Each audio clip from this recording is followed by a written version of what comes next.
थेट आपण जाऊयात नागपूरमध्ये सकल मराठा समाजाच्या वतीनं प्रशांत कोरटकरच्या विरोधामध्ये आंदोलन केले जात आहे।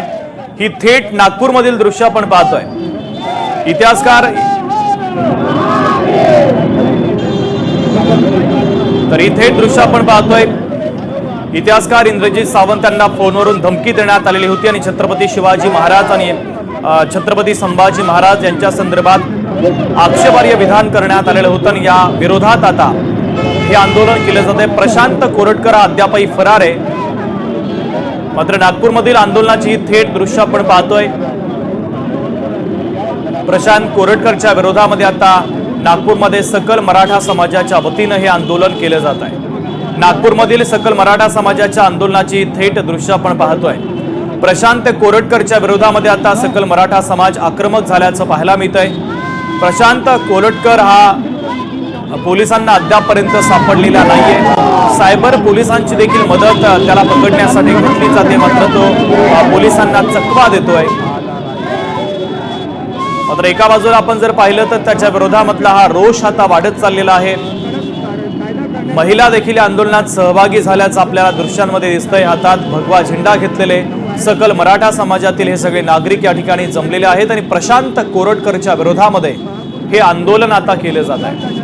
इतिहासकार इंद्रजीत सावंत यांना फोन करण्यात आला होता। या फोनवर त्यांना धमकी देण्यात आली। यासोबतच छत्रपती शिवाजी महाराज आणि छत्रपती संभाजी महाराज यांच्या संदर्भात आक्षेपार्ह विधान देखील प्रशांत कोरटकर यांनी इंद्रजीत सावंत यांना धमकी देताना केलेलं होतं आणि याच प्रशांत कोरटकरच्या विरोधामध्ये आता हे आंदोलन केले जात आहे। आधी फोन करणारा मी नव्हेच असं प्रशांत कोरटकर यानं दावा केलेला होता, मात्र त्यानंतर तो फरार झाला। त्यामुळे संशयाची सुई ही त्याच्याकडेच वळते आहे। अद्यापर्यंत पोलिसांना तो सापडलेला नाहीये। पोलीस त्याचा शोध घेत आहेत। पोलिसांची अनेक पथकं त्याच्या मागावर आहेत। त्याच्यावर आतापर्यंत 2 गुन्हे दाखल करण्यात आले। पहिला गुन्हा दाखल झाला तो नागपूरमध्ये आणि दुसरा गुन्हा दाखल झालेला आहे तो म्हणजे कोल्हापूरमध्ये। आणि आता मराठा समाजाचा रोष त्याच्या विरोधात वाढत असल्याचं पाहायला मिळतंय, कारण तो अद्यापही फरार आहे। त्याला अटक करण्यात यावी अशी मागणी देखील आता मराठा समाजाच्या वतीनं केली जाते।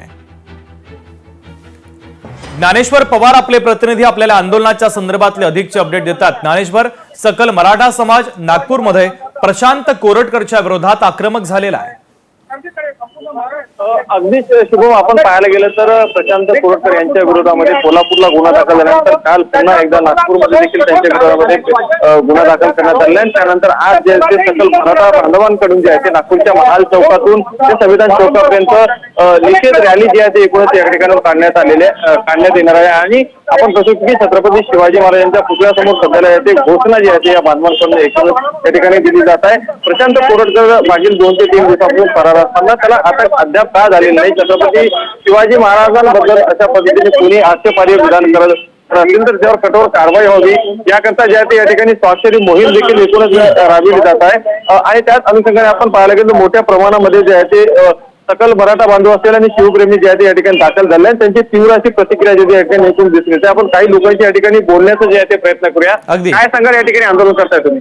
याचे आंदोलन करतोय महाराजांचा जो आमचा अपमान केलेला ऐरागैरा नच्चू खैऱ्या येऊन आमच्या महाराजांचा अपमान करतो असल्या लोकांना आमच्या हातात द्या, आम्ही त्याची काय धड करतो ते करून दाखवणार आहे। आम्ही आमच्या छत्रपती शिवाजी महाराज हा एकट्या मराठा समाजाचा भावनाचा आहे आणि या जातीविषयक मंदिरामध्ये आमच्या महाराजांचा जर अपमान होतोय तर त्यावरती आमचा एकच एक नारा आहे का असल्या लोकांना मारायचं नाही, पकडायचं नाही, त्याला निव्वळ फाशीवर चढवायचं।